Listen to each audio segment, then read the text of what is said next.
Good morning, Bitcoiners. It's Daniel from the Bitcoin Citadel. And today's show is called Life During Wartime.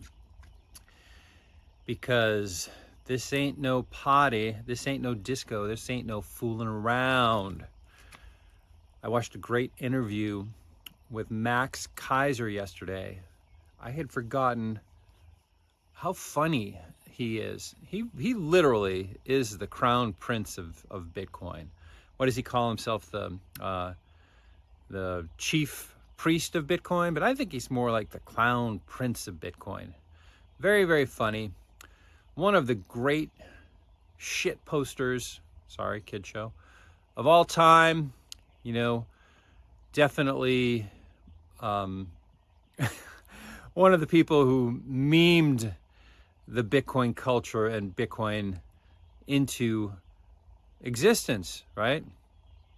Didn't create the Bitcoin network, didn't create the Bitcoin protocol, but, you know, helped people to understand what Bitcoin is and what Bitcoin will become. Great interview. I'll link to it in the description down below the video.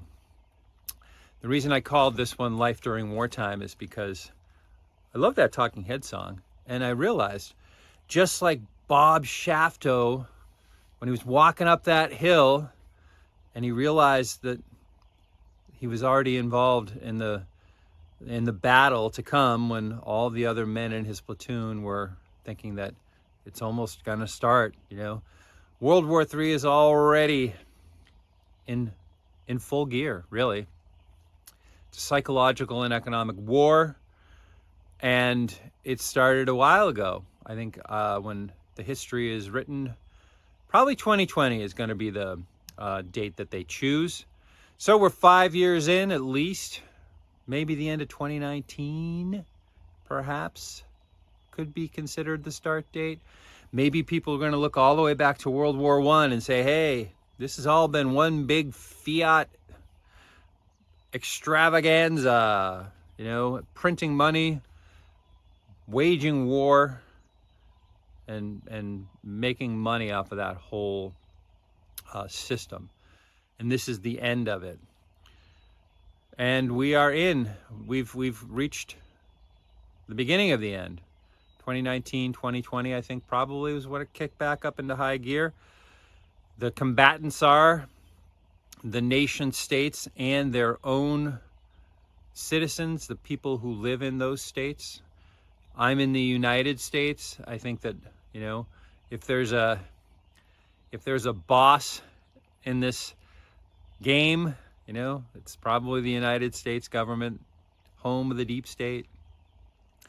We are citizens of the United States of Bitcoin, and we are, you know, we're like the special forces combatants in World War III, I think, right? And we have to be prepared. If you don't know that you're in World War III, now's a good time to have that realization. And one of the things that Max said, the reason I thought of this episode was because the interviewer, this nice young German man, asked him, what can people do? You know, if you say the next 5 years are going to be tough, you know, we're in World War III after all. What can people do? What should Bitcoiners do? And Max said, you have to be agile, right? So I think you have to be aware and you have to be agile.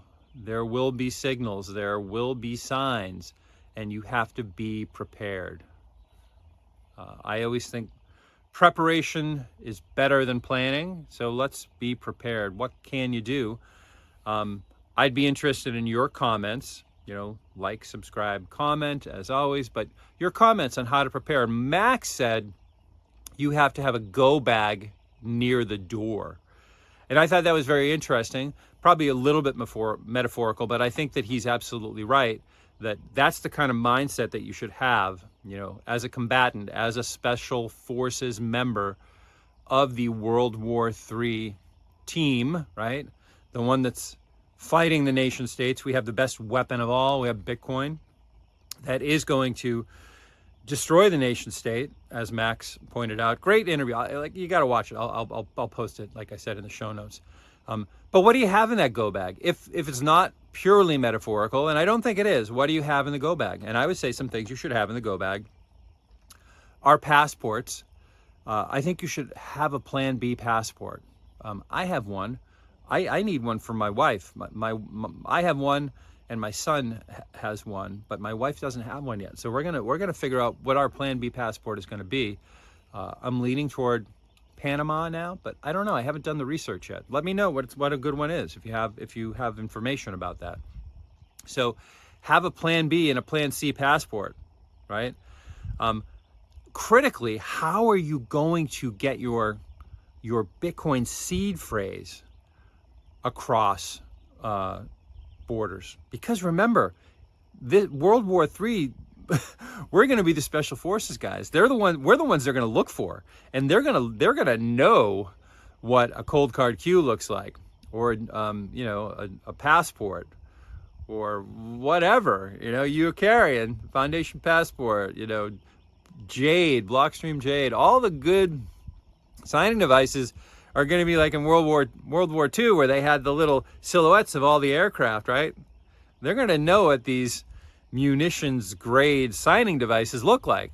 So how are you going to get your Bitcoin across the border? That's something you want to think about, right? Something you want to think about. Have a plan for that. What are you going to do for money? Because to get from point A where you are to point B where you want to get to, you got to have some funds for that. You're probably not going to, I don't know, maybe you'll use your Bitcoin for that. I don't know. What are you going to have on your phone? If you're crossing a border and they look at your phone, they take your phone, you don't want to have all your Bitcoin on your phone either. You want to be careful about that kind of stuff.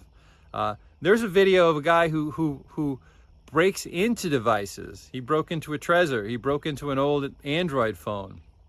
These guys can get there's ways of taking an iPhone and getting information off of it. Don't think there isn't, right? So you have to have a plan for that too. What are you going to do? You're going to have a whole pile of $100 bills? I don't know. You have to think about these things. And I don't have all the answers because Max just said it yesterday, right? So I don't know all the answers, but I do know that it's something that I should be thinking about. How can I be agile enough that I can move, and I can move my wife, my wife and I can move when the time comes. What are the things that we need? What is our escape route? I'm a member of Jack Cruz's group, and I highly recommend it. Look into the jackcruz.com. It's not everyone's cup of tea. I really like him. I think he's got some super good ideas. Last month he had a epic, world-shaking powwow for the gold members and above, and he said that it's almost like the time in Europe for Jewish people before World War II. The ones who were really prescient left before the war started, while the getting was good, right? And he says that's the next 18 months is that time for Canada, Australia, the UK, Europe. He even says the United States of America, the good old US of A, right? If that's the case, and I'm not saying it is, but Jack's been right about a lot of things, and he says it is. And he said he talked to Max, and consulted with him about this. And I just talked about Max. Max says be agile. Jack says you have 18 months, right? And that was last month. So you got 17 months now. We're in World War III. Max said 5 years. Jack says 18 months. I say think for yourself and determine what your course of action is going to be. Have a plan B. Have an exit strategy. Realize that you are a combatant in World War III. It's already started, and because you're a Bitcoiner, you are a special forces combatant. You're of special interest to the adversary, right? To the enemy. And plan accordingly. That's what I say. This was, I didn't want to go dark in this episode. I like to keep things light, but I do like people to think. This is the time of the Great Awakening. So wake up. You know, you're a Bitcoiner. You already know that the current fiat system is bullshit. Sorry, Flipper, kid show, right? So open your mind, open your eyes, and prepare for the next 5 years. Because once you get through the next 5 years, that's the golden age, right? So you want to make it to the golden age with your Bitcoin. Everything that's worth purchasing will only be available in Bitcoin. You have Bitcoin now if you're a Bitcoiner, right? If you're a new coiner or a pre-coiner, you're going to get some and you're going to figure out how to hold it. But realize you're going to have to go through the eye of the needle, right? So you should begin to prepare and start thinking about your go bag and your strategy. All right. Sun hasn't even come up yet. This is awesome. As soon as I hear a cardinal, the redbird, my wife says, as soon as the redbird sings, that's my alarm. I get out. And this morning I was a little bit early, so the sun hasn't come up yet. That's awesome. I'm going to go do my little exercise routine out here on this beautiful lake, Citadel summer. I think it's episode 39 today. How did that happen? Anyway, I will talk to you tomorrow. Peace.